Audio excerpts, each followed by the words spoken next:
280장입니다.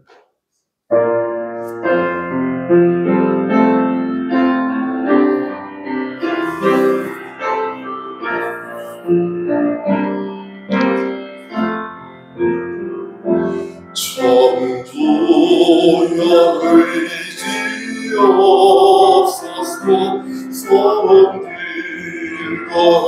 엎드려 주를 외면하시고 어디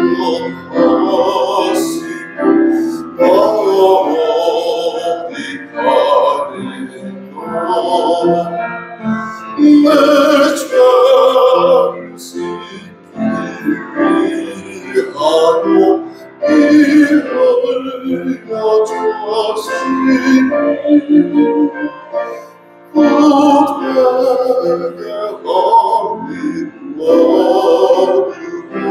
주 안에 옵니다. 천부 땅에서 주께서 영생을 주시니 그걸로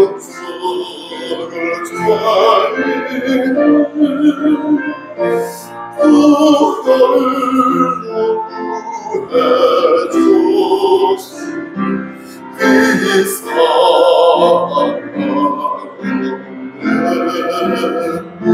내 죄를 씻기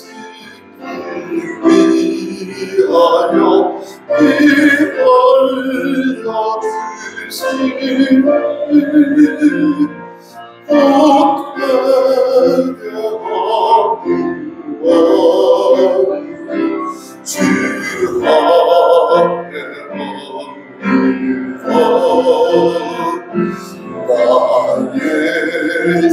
어린 주 안에 옵니다. 나 예수 의지하며 긴 권능 받아서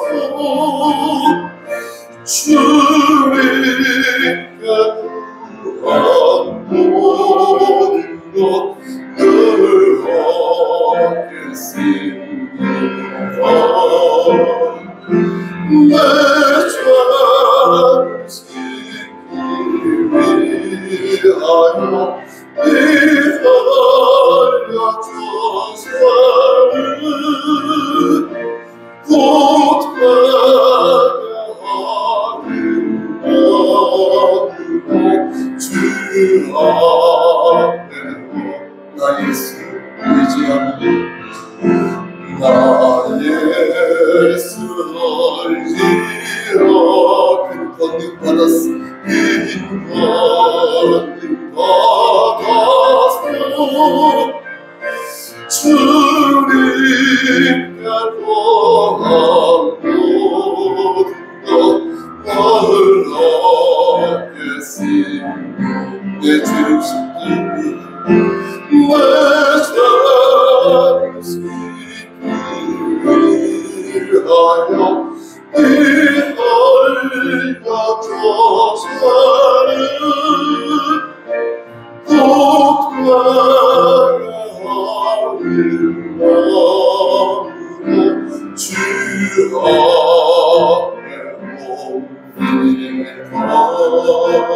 옵니다.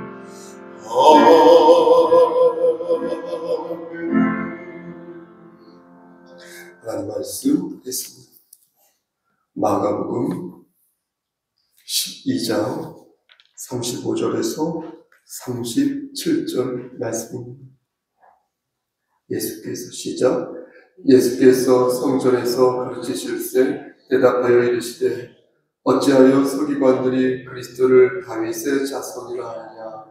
다윗이 성령에 감동되어 친히 말하되 주께서 내 주께 이르시되 내가 내 원수를 내 발 아래에 둘 때까지 내 우편에 앉았으라 하셨도다 하느니라.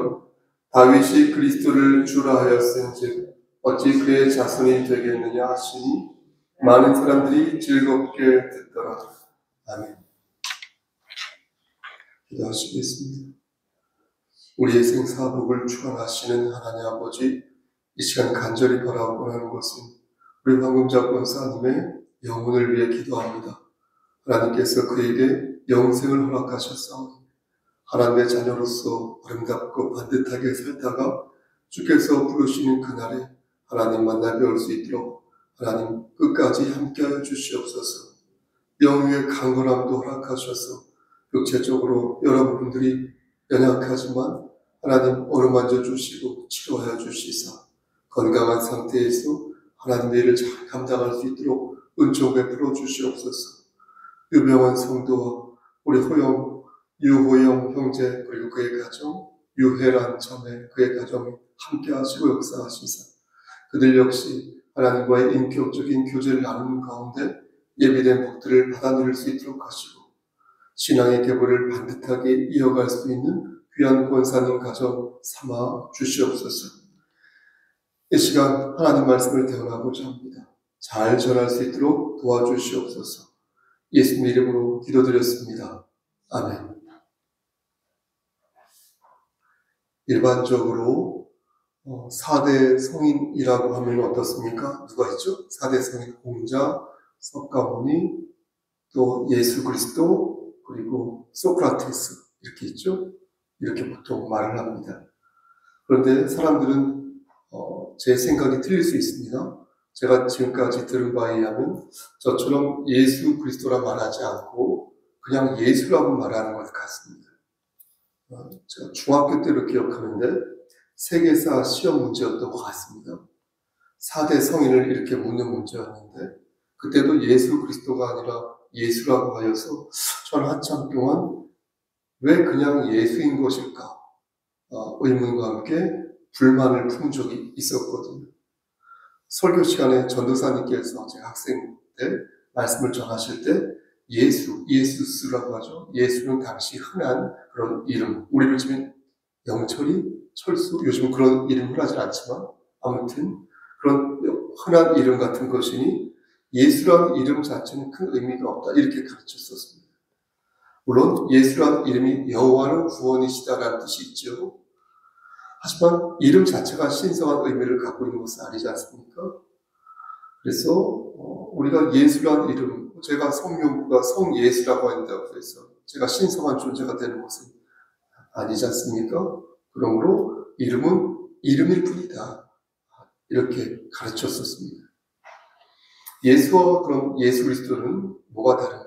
예수와 예수 그리스도는 의미가 다른데 예수는 말씀드린 것처럼 이름인 것이고 그리스도는 뭐죠?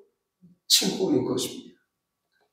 그리스도는 부음을 받은 자, 기름 부음 받은 자, 기름 부음을 받은 자 이런 뜻이 되겠습니다. 그러니까 메시아, 인류를 구원하는 그런 분에게만 붙일 수 있는 칭호가 되겠습니다. 따라서 예수란 이름은 제가 반복해서 계속 말씀드릴게요. 예수란 이름은 누구나 사용할 수 있는 이름이지만 그리스도라는 이 칭호는 오직 하나님이신 성자 하나님에게만 붙일 수 있는 그런 칭호다. 이렇게 말씀드릴 수 있겠습니다. 그래서 저는 예수님을 예수님이라고 부르는 것에는 반대하지 않지만 예수님을 4대 성인이라고 부르는 것에는 결사 반대하는 것입니다. 이것은 일종의 제 생각에 역발상으로 우상을 숭배하는 것이라고 생각합니다. 그럼 금송아지를 이렇게 하나님의 불상을 이렇게 하나님의 어떤 교주를 이렇게 하나님의 반열 위에 올려놓는 것, 그 우상숭배지 않습니까? 그것도 우상숭배죠. 하지만 동시에 예수 그리스도를 금송아지 수준으로 부처 수준으로 어떤 교주 수준으로 이렇게 끌어내리려 하는 것도 우상숭배다라는 것입니다. 어떻게 예수님이 소크라테스와 또 누구죠? 공자와 또 누구죠? 석가모니와 그렇죠? 석가모니와 동일한 반열 위에 그 수준에 있을 수 있습니까? 어떻게 하나님이신 예수 그리스도를 성인 수준으로 격할 수 있습니까? 예수님이 어떤 분인지 잘 알고 있는 우리는 따라서 이런 수사적 표현에 동의할 수가 없는 것입니다. 가볍게라도 동의할 수 없는 것입니다. 오늘 본문도 이와 같은 맥락에서 이해할 수 있겠습니다, 여러분. 애석하게도요, 유대인들은 그리스도를 바르게 이해하지 못했습니다. 그 이유는 그들을 가르치는 선생들이 제대로 가르치지 않았기 때문에 그렇습니다. 그래서 선생이란 서기관과 바리새인을 가리키는 것입니다. 이들을 교권주의자라고 부르는데요. 유대 사회에서 이들은요, 종교적인 권력과 영향력을 상당히 행사했습니다. 그러면서 자신의 기득권을 굳게 세우고 있었습니다. 율법의 그 형식적인 그것을 준수하는 것을 막 사람들에게 강요하고요. 자신들의 그 기득권을 지키기 위해서 예수를 십자가에 다는데 한몫했습니다. 그런데 문제는 무엇입니까? 이러한 교권주의가 우리 주 예수 그리스도께서 하늘로 승천하시고 난 후에도 초대교회 때에도 계속되었다는 것입니다. 그래서 초대교회뿐만 아니라 지금 이 시대 있죠? 이 시대, 2025년도 이 시대에도 막강한 교권주의가 세력을 발휘하고 있다는 것입니다. 이 부분에 대해서 여러분들에게 조금만 부연 설명을 하도록 하겠습니다. 간혹 저에게 무엇이 교권주의인지 잘 모르겠습니다, 목사님이라고 말하는 분들이 예전에, 요즘 말고요, 예전에 있었습니다. 근데 사실 여러분 이게 교권주의인지 이게 교권주의가 아닌지를 구분하는 것은 참 쉽습니다. 왜냐하면 예수님 때나 초대교회 때나 또 지금이나 교권주의는 한결같은 모습을 보이고 있기 때문에 그렇습니다. 그래서 매 순간 그 특징이 똑같아요. 어떻게 이렇게 똑같은지 모르겠어요. 그 특징이 똑같아서 무엇이 교권주의인지, 이게 교권주의구나를 단박에 알 수 있다는 것입니다. 여러분, 그것이 무엇인지 혹시 아십니까? 계속해서 보여주는 한 가지 특징이 있어요. 교권주의가. 집사님 혹시 알겠어요? 아마 알고 있을 겁니다. 그것은 바로 뭐냐면요, 섬김을 받으려 하는 그런 특징입니다. 교권주의의 특징은요, 대우를 하기보다 대우를 받고자 하는 것. 그게 교권주의 특징, 공통주의. 편하지 않아요. 취하지 않죠. 똑같은 모습. 예수님께서 가르치신 그리스도의 모습은 섬기는 모습이지 않습니까? 원사님. 그렇죠? 그런데 교권주의는 어떤 직함을 막론하고 이 섬김을 받으려 한다는 것입니다. 몸이 불편하면 섬김을 받을 수 있죠. 제가 그것을 뭐라고 말씀드리는 게 아닙니다. 경제적으로 어려우면 섬김을 받을 수 있죠. 그 밖에 연약한 자는 연약한 대로 섬김을 받을 수 있습니다. 하지만 그들은 늘 내가 어떻게 하면 저들을 또한 나도 섬길 수 있을지를 생각합니다. 교권주의의 문제는 그러한 생각을 하지 않는다는 것입니다. 그래서 당연한 듯 상습적으로 마치 자기가 무슨 군주라도 된 것처럼 섬김을 받는 것에 대해서 당연하다고 생각합니다. 그런데 교권주의는 동시에 매우 영악하여서 수시로 그 얼굴을 너무나 잘 바꾸는 것을 보게 됩니다. 그러니까 얼마나 이 얼굴을, 표정을 민첩하게 잘 바꾸는지 교권주의에 본인이 빠져있는지도 모를 정도라는 것입니다. 내가 교권주의에 빠졌는지, 여기서 있는 목사체가 교권주의에 빠졌는지 저 스스로도 모를 때가 있다는 것입니다. 그러니까 자리가 사람을 만든다고 하는데 초심을 잃고 그리스도의 서금을 자꾸 잊어버린다는 것입니다. 제가 여러분들에게 꼭 수요일 때 말씀드리고 싶은 것은 교회의 질서 있지 않습니까? 이 교회의 질서도 그리스도의 성품을 전제로 해야 한다는 것입니다. 교회의 질서를 운운하며 목사가 본인의 권리만을 주장한다면 제가 교권주의로 가는 것입니다. 교권주의자가 되는 것입니다. 그러니 믿음의 분량이 크다고 하거나 혹은 커야 하는 사람들은 어떻게 해야 되겠습니까? 장로님이라고 하세요. 수요일에 참석한 분, 여기 공교육에서 다 그런데요. 반드시 여러분들은 섬기는 마음으로 교회의 질서를 세워야 합니다. 그리스도의 성품이 없는 교회의 질서가 아니랍니다. 반드시 교회는 그리스도의 성품을 기본으로, 기초로, 전제로 그 교회의 질서를 세워갈 수 있어야 한다는 것입니다. 교권주의의 애매하면서도 교묘한 모습을 드러낸 말씀이 어디에 있냐면 사도행전 6장에 저는 있다고 생각을 합니다. 거기 보면요, 헬라파 유대인들의 과부의 구제에 대해서 왜 우리한테 이렇게 소홀히 합니까? 라고 이렇게 불평불만을 늘어놓는 장면이 나옵니다. 그러니까 히브리파 유대의 그 과부들에게는 구제를 베푸는데 이 상대적으로 헬라파 유대의 과부들에게는 좀 소홀했던 것입니다. 여러분, 이 일들이 왜 일어났겠습니까? 잘 생각해 보십시오. 12 사도들이 안 좋은 마음을 가지고 있어서 헬라파 유대의 과부들을 소홀하게 대했던 것일까요? 12사도는 히브리파 중심으로 교회 공동체가 운영되는 것에 대해서 문제의식을 갖고 있지 않았다는 것입니다. 그들은요, 추측컨대 응답 그래 왔으니까, 교회에서 그래 왔으니까, 관행이니까, 이런 식으로 누구 중심으로 흘러가는 것이니까 이렇게 해도 되는 것이다, 히브리파 중심으로 흘러가도 되는 것이다 라고 생각했을 것입니다. 그런데 교회가 성장한 거예요. 성장하고 조직이 생기고 복잡해진 거예요. 그러면서 점점 소통이 어떤 부분에 있어서 좀 안 됐겠죠. 소수였을 때는 잘 됐겠지만, 그러니까 이게 소통이 잘 안 되니까 어때요? 서운함이 쌓이고 섭섭함이 쌓이고, 그래서 헬라파 과부들의 불평과 불만이 솟구치게 된 것이고, 그러면서 적지 않은 소요가 일어난 것입니다. 물론 이것을 초대교회의 무의식적인 판단이죠. 혹은 미성숙한 태도다 이렇게 말씀드릴 수도 있겠지만, 저는 이 또한 암암리에 퍼진 교권주의의 모습일 수 있다 이렇게 보는 것입니다. 여러분 어떻습니까? 가만히 그럼 잘 생각해 보십시오.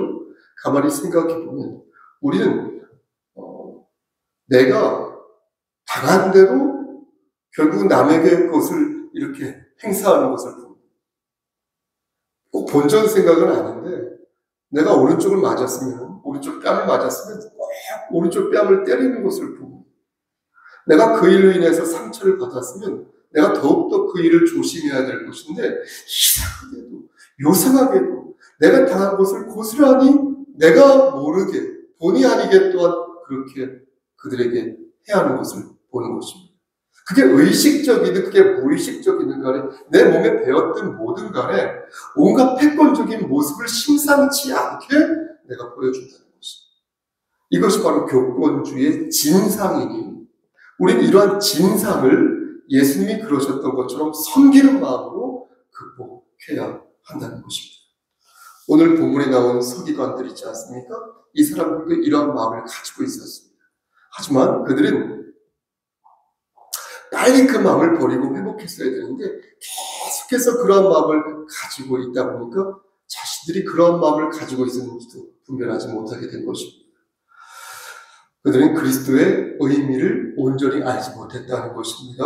여러분 보십시오. 그리스도가 왜 이 땅에 오셨는지 그 이유를 서기관들은 반은 알았어요. 전혀 몰랐던 것은 아닙니다.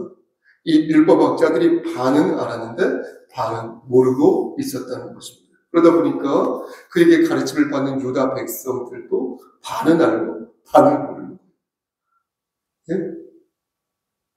모르면 차라리 말 안 하면 되는데 확실하다고 말을 하는 가운데서 반은 틀렸다는 거예요.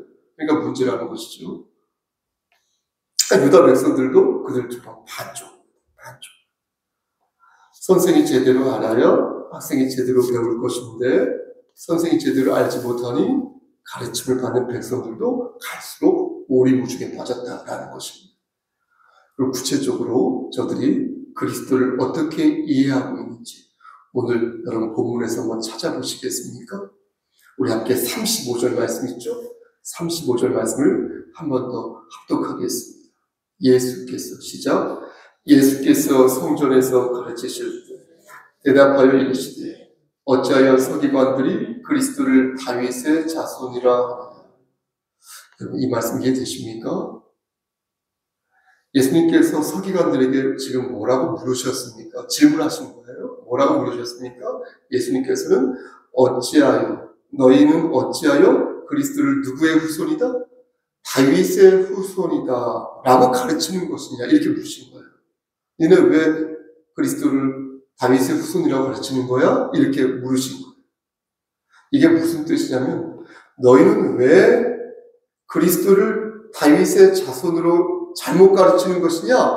라고 물으신 것이 아니라 너희는 대체 무슨 근거로 어떤 이유로 예수 그리스도를 다시요 그리스도를 다윗의 자손이라고 저들에게 가르치는 것이냐? 이렇게 물으신 것이죠. 반복해서 말씀드리겠습니다. 예수님께서 이렇게 물으신 이유는 당시에는 그리스도가 다윗의 자손이라는 것을 모르는 사람이 한 명도 없었기 때문에 상식이었어요. 그래서 예수님께서는 너희가 그럼 무슨 근거로 그리스도가 다윗의 자손이냐고 저기 있는 사람들에게 가르치는 것이냐 이렇게 물으신 것입니다. 그럼 예수님께서 이것을 모르시고 물으신 것일까요? 저들이 어떤 성경 말씀을 근거로 그리스도가 다윗의 후손이라는 것을 가르치고 있는지 예수님이 모르셔서 그렇게 물으시는 것일까요? 당연히 아직 모르신 것이겠죠. 그래서 예수님께서는 36절 말씀에서 곧바로 이렇게 말씀하신 것입니다. 근데 여기서 주목할 것은 예수님, 이 답을 예수님만 알고 있었던 게 아니라 말씀을 드린 것처럼 유대 사람들이 다 알고 있었다. 상식이었다. 그러므로 우리 역시 오늘 이 말씀인 이 신약 성경에서 그 답을 찾기보다 이왕이면은 당시 사람들이 알고 있었던 그 말씀 있죠. 우선 그 말씀을 찾아 읽는 것이 좋지 않겠습니까? 그래서 함께 시편 110편 1절 말씀을 찾아서 읽도록 하겠습니다. 준비되셨습니까? 시편 110편 1절 말씀입니다. 구약성경 제 성경으로 886쪽입니다. 시편 110편 1절 말씀. 이 말씀은 다윗이 지은 시인데요. 이 말씀에도 그리스도가 다윗의 후손이라는 그런 말씀이 참 많습니다. 예레미야에도 있고 호세아에도 있고 아모스에도 있고 여러 군데 있습니다. 자, 다 찾으셨으면 이 말씀을 합독하겠습니다. 시작. 여호와께서 내 주에게 말씀하시기를 내가 내 원수들로 내 발판이 되게 하기까지 너는 내 오른쪽에 앉아 있으라 하셨도다. 여러분 흥미롭지 않습니까? 예수님께서 이 말씀을 인용하셔서 말씀하신 거예요. 2000년 전에. 예? 여러분 어떻습니까? 36절 말씀과 거의 똑같지 않습니까? 그러니까 말씀드린 것처럼 예수님께서는 당대 사람들이 다 알고 있는 상식과도 같은 이 말씀을 인용하시면서 너희가 이 말씀을 가지고 이 말씀을 근거로 하여서 그리스도가 다윗의 후손이라고 말하는 것이지 라고 물으십니다. 그런데 예수님께서는 이어서 37절 말씀에서 다윗이 그리스도를 주라 하였은즉 어찌 그의 자손이 되겠느냐라고 따져 물으신 것입니다. 너희가 자꾸 그리스도를 다윗의 후손이라고 말하는데 정작 다윗은 그리스도의 후손이라고 말하지 않았다는 거예요. 대신 다윗은 뭐라고 말했냐면 뭐라고 말했어요? 주라고 말했다는 거예요. 그렇죠. 주라고 말했다는 거예요. 여러분 주라는 것이 무슨 뜻입니까? 주인이라는 뜻이잖아요. 영어로 로드라고 하지 않습니까? 그렇죠? 근데 이 원어 성경을 보면 퀴리오스라고 적혀 있습니다. 퀴리오스도 주인이라는 뜻이 주라는 뜻이거든요. 근데 사실은 이 퀴리오스는 더 큰 넓은 의미가 있습니다. 깊은 의미가 있습니다. 여기서 퀴리오스는 어떻게 사용되냐면요. 하나님을 가리키는 용어로 사용되는데요. 히브리어로 하나님을 여호와라고 하잖아요. 여호와, 야훼지 않습니까? 그런데 이 여호와란 이름을요, 여러분 잘 들어보십시오. 이 여호와란 이름을 감히 인간 따위가 부를 수가 없는 거예요. 예전에 안 목사님 이 부분에 대해서 말씀을 전한 적이 있는데, 그래서 사람들이 여호와, 야훼란 이름을 부를 때마다 그 단어가 나올 때마다 그것을 회피하여 아도나이라는 이름으로 바꾼 거예요. 그러니까 여호와는 너무나도 거룩한 존재라서 함부로 그 이름을 불러서는 안 된다라고 본 것입니다. 그래서 이 아도나이라는 이름으로 바꾸어 부른 것이고 그 아도나이를 헬라어로 번역한 게 뭐다? 퀴리오스가 된다는 것입니다. 그러므로 다윗이 그리스도를 주라 말하였다는 것은 단순히 그리스도를 주인이라고 말한 것이 아니라 하나님이라고 합니다. 당신은 하나님입니다. 그리스도는 하나님입니다. 이런 뜻이에요. 그러니 어찌 너희는 그리스도를 다윗의 후손이라고 말할 수 있냐고 서기관들에게 우리 주 예수 그리스도께서 따져 물으신 것입니다. 근데 재미있는 것은 뭔지 아십니까? 재미있는 것은 예수님의 이 말씀을 듣던 유대 백성들이 여러분 37절 후반절을 보시겠습니까? 즐겁게 이 말씀을 들었다. 이렇게 말씀하고 있다는 것입니다. 그래서 즐겁게 들었다는 것은요. 야 재밌네. 흥미롭네 라는 뜻이 아니라 생각해보니까 정말 그러네 하면서 어때요? 마음을 열고 그 말씀을 들었다는 것입니다. 정말 그러네? 진짜 그러네? 이랬다는 거예요. 그러니까 자신들은 지금까지 시편 110편 1절 말씀을 근거로 그리스도가 다윗의 후손이라는 가르침을 기계적으로 받아들였는데 가만히 듣고 보니까 다윗이 그리스도에게 하나님이라고 말하는 것을 보면서 지금까지 뭔가 자신들이 잘못 배웠구나, 잘못 알고 있었구나 라는 것을 깨닫게 되었다는 것입니다. 그래서 예수님의 가르침을 즐겁게 받아들였다는 것입니다. 자, 그러면 예수님께서는 그리스도가 다윗의 후손이라는 것을 지금 부정하고 있는 것입니까? 그렇지 않다는 것입니다. 앞에서 말씀드린 것처럼 성경에는 그리스도가 다윗의 후손이다라고 말씀하는 부분들이 여러 군데에 있습니다. 그리스도는 다윗의 후손이 따라서 맞습니다. 적어도 혈통적으로는 다윗의 혈통이 맞습니다. 그러나 본질에 있어서는 그렇지 않다는 거예요. 왜 그렇습니까? 그리스도의 본질은 하나님이시기 때문에 그렇다는 거예요. 요한복음 1장 1절에서 말씀하고 있는 것처럼 태초에 말씀이 계시니라. 이 말씀이 하나님과 함께 계셨으니 이 말씀은 곧 하나님이시다. 이 말씀이라는 거예요. 믿으십니까? 그러므로 서기관들은 반은 맞고 반은 틀렸다. 예수님께서는 그것을 지적하신 것이고 자신을 끝까지 하나님으로 인정하지 않은 저 사람들을 향하여 그들을 향하여 주님의 주님 되심을 강력하게 부르짖었다는 거예요. 그래서 36절 말씀에서 이렇게 말씀하신 것입니다. 우리 마지막으로 36절 말씀을 한 번 더 합독하도록 하겠습니다. 다윗이 시작. 다윗이 성령에 감동되어 친히 말하되 주께서 내 주께 이르시되 내가 내 원수를 내 발 아래에 둘 때까지 내 우편에 앉았으라 하셨도다 하였느니라. 이 말씀 잘 이해가 되십니까? 우리말 성경을 읽으면 이 말씀이 참 도통 이해가 가지 않습니다.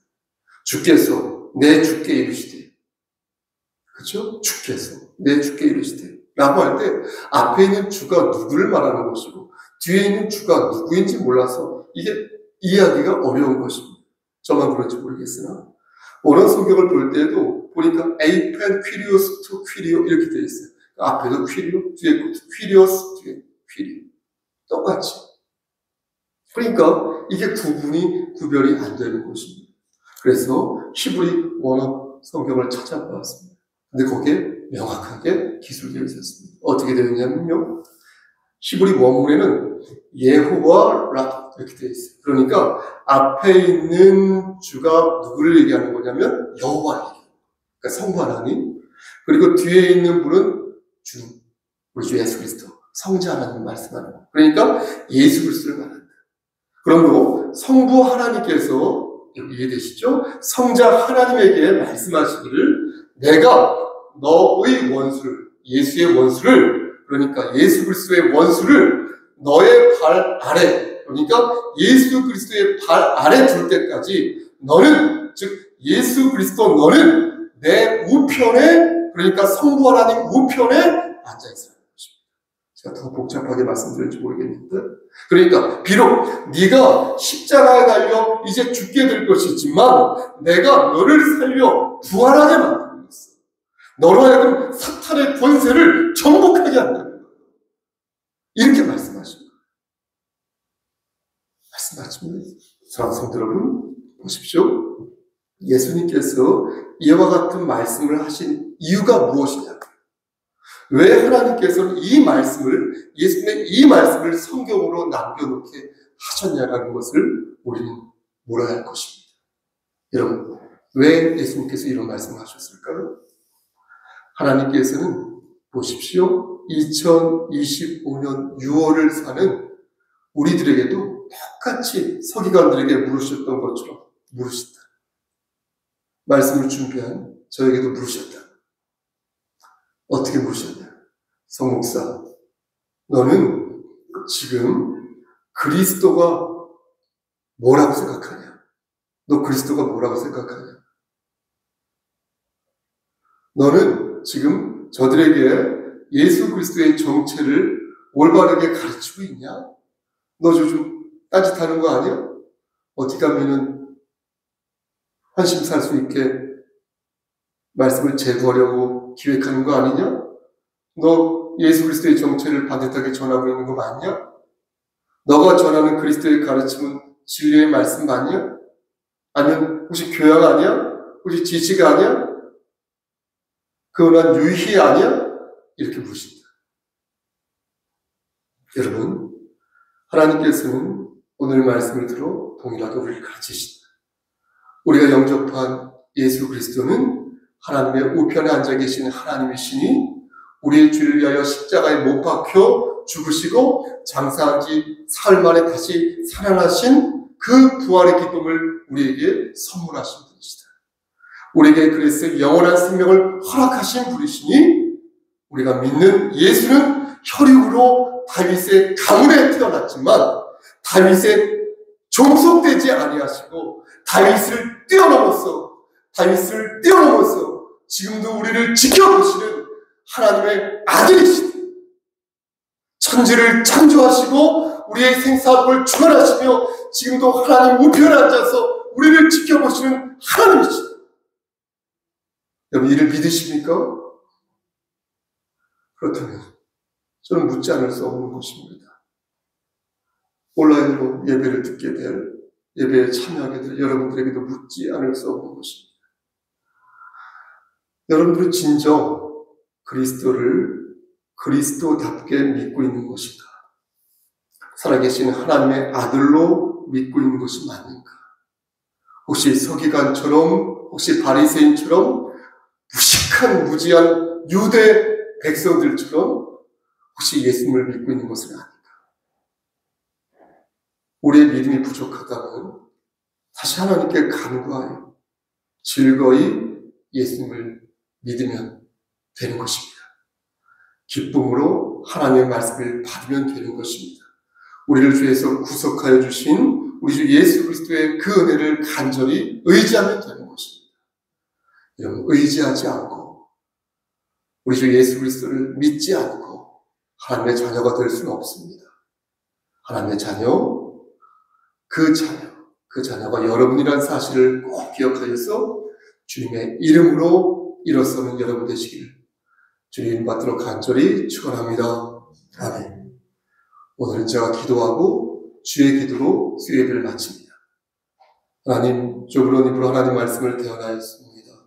하나님, 우리가 우리 주 예수 그리스도 되시는 우리 주 예수 그리스도를 마음에 의지하고 예수의 보혈을 의지하여 승리하는 자, 이기는 자가 될 수 있도록 도와주시옵소서.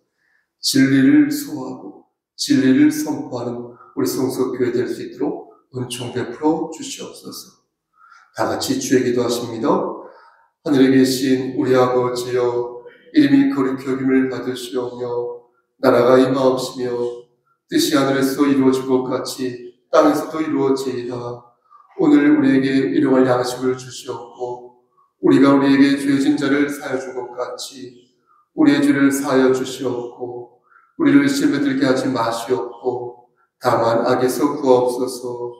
나라와 권세와 영광이 아버지께 영원히 있사옵나이다. 아멘.